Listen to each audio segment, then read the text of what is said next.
When you think about what makes a surgery safe, what's the first thing that pops into your head? For most of us, right, it's probably the image of a super skilled surgeon with steady hands. And look, that is absolutely critical. But what the research is showing us today is that true safety, it's so much bigger than that. It's more complex, and honestly, it's way more interesting. It's a whole anatomy of safety, and today we're going to break it down layer by layer. So let's just start with that big question. What really ensures safety in the operating room? Is it just the surgeon, the fancy tech, the hospital's 5-star rating? Well, the truth is, it's not any one of those things. In fact, the surgeon's skill is just one piece of this huge interconnected puzzle.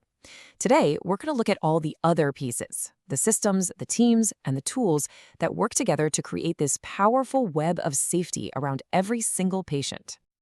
And our first piece of that puzzle might seem almost too simple. But it was revolutionary, a checklist.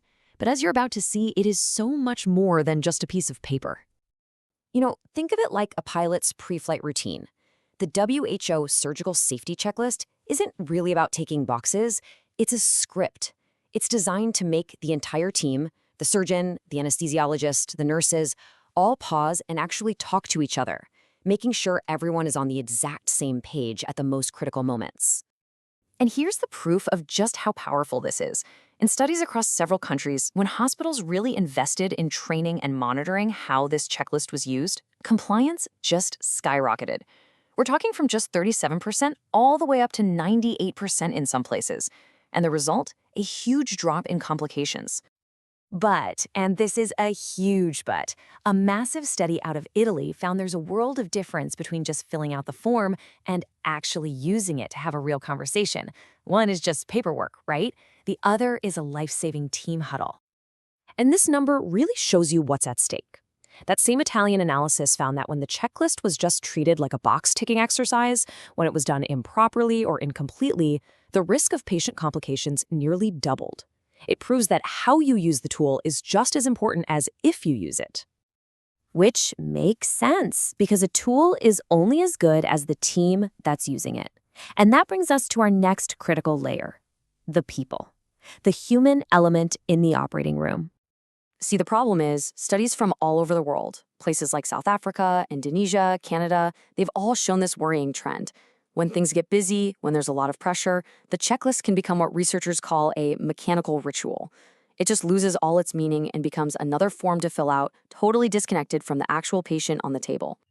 So what's the fix? Well, it's a concept called psychological safety. It's basically the feeling in the room that anyone, from the most junior nurse to the top surgeon, can speak up and say, "Hey, wait a minute, I'm concerned about this," without any fear of being shut down or humiliated. And a Danish study confirmed it. When teams feel heard, psychological safety goes up, and that checklist becomes a powerful tool again. So how do you actually build that kind of culture? Well, hospitals are getting really creative. In Ethiopia, they're using mentorship programs to empower local leaders. In Nigeria, structured training for cleft palate surgery has dramatically cut down on infections. And get this, in the US, some hospitals are even using gamified training they call the RAS Olympics for robotic surgery teams, just to improve their communication under pressure. Okay, but even the best team in the world is going to struggle if the system they're working in is broken. So let's zoom out one more level and look at how the entire organization has to get behind safety. This timeline from a hospital in Croatia is the perfect case study. They saw checklist use was low, so what'd they do? They rolled out a series of top-down changes. First, an official letter from the chief of medicine, then department-wide meetings, and finally quality audits. And the result wasn't just a temporary bump, it was a major and, more importantly, a sustained increase in compliance. It just goes to show you, leadership really matters. And here is another amazing example of a systems approach. In Nigeria, a program called CERT trained local technicians to maintain and repair surgical instruments. And the impact? It was astounding. 99.6% of the over 1,600 instruments they worked on were successfully repaired. That creates a safer surgical environment from the ground up. And the system goes even deeper than you might imagine. A study in Slovenia actually measured the microbiological quality of the air in the operating rooms, making sure the air itself was free of harmful bacteria and mold. It's just a great reminder that true systemic safety has to account for every single variable. Okay, so now let's add the really modern layers to our anatomy of safety. We're talking cutting-edge technology and the constant evolution of surgical technique. Technology is no longer just a passive tool. It's an active partner in the OR. In China, you've got AI systems that automatically verify safety steps are being completed. In Japan, deep learning navigation is like a GPS for surgeons, highlighting critical anatomy in real time. And then there's telestration, which lets an expert mentor literally draw on a surgeon's screen from thousands of miles away to guide their hands. It's incredible. And that brings us to robotics. As you can see here, when you compare robotic surgery to traditional methods, especially in centers that do a lot of them, the benefits are just so clear. The technology boosts precision, it lowers the risk of damaging nearby organs, and in some huge studies, it's helped bring mortality rates down to less than 0.1%. That is an amazing safety buffer. But of course, it's never just about the cool new gadget, right? It's always about the technique.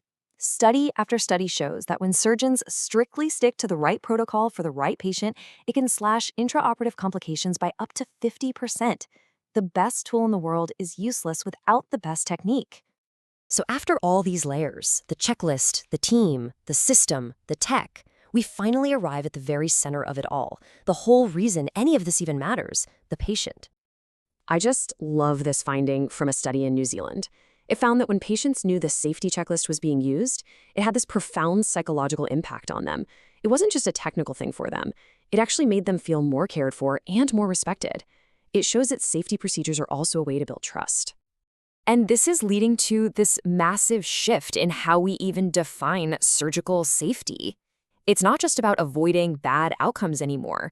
The new definition of success includes making sure patients actually understand their care, improving their quality of life long term, and making sure they're satisfied with the entire experience. So if there's one big takeaway, it's this. Surgical safety isn't about a lone hero in a white coat.